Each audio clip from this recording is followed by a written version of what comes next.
ঘোষণা কৰিছোঁ।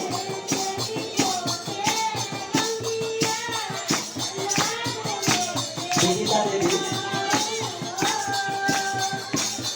অঞ্জনা দেৱী,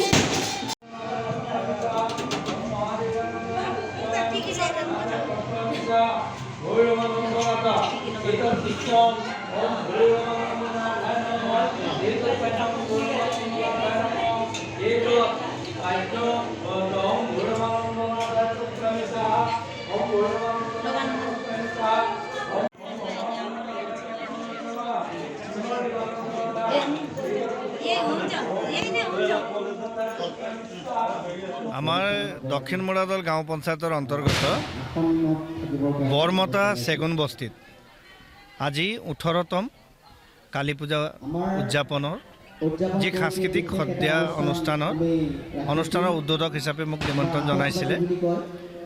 পোনপ্ৰথমে এই অঞ্চলৰ ৰাইজে বিগত 18 বছৰ ধৰি ইয়াত যি কালী পূজা পাতি আহিছে, যি এটা ধৰ্ম নিজৰ সংস্কৃতি নিজৰ ঐতিহ্যক বচাই ৰাখিছে, তাৰ কাৰণে এই অঞ্চলৰ উদযাপন সমিতিক মই ধন্যবাদ জনাইছোঁ আৰু সকলোকে কালী পূজাৰ আন্তৰিক শুভেচ্ছা আৰু অভিনন্দন জ্ঞাপন কৰিছোঁ যে মা কালীয়ে এই অঞ্চলৰ ৰাইজক সদায় শক্তি প্ৰদান কৰে আৰু আমাৰ সমাজৰ পৰা যি অসত্য, ব্যভিচাৰ, অন্যায় এইসমূহ বিলুপ্ত হ'ব লাগিব, পাপ বিলুপ্ত হ'ব লাগিব।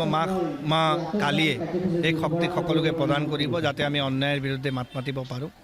আমি এটা সাংস্কৃতিক সংস্কাৰমুখী পৰিৱেশৰ মাজেৰে আমাৰ এই অঞ্চলত বিভিন্ন জাতি জনগোষ্ঠীৰ লোকসকলে বসবাস কৰে আৰু আমাৰ মাজত যি সমন্বয় আৰু ভাতৃত্ববোধ আছে, এই ভাতৃত্ববোধ আমাৰ মা কালীয়ে সদায় সমন্বয়ৰ জৰিয়তে ৰক্ষা কৰি পেলাই আমাৰ উঠি অহা প্ৰজন্মক আমাৰ ধৰ্ম সংস্কৃতিৰ বিষয়ে আমি অৱগত কৰাব পাৰোঁ।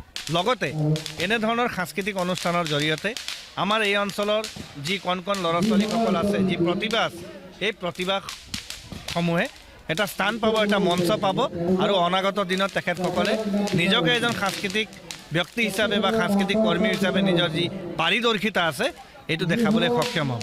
আৰু সদৌ শেষত উদযাপন সমিতিক আমি ধন্যবাদ আৰু কৃতজ্ঞতা জনাইছোঁ।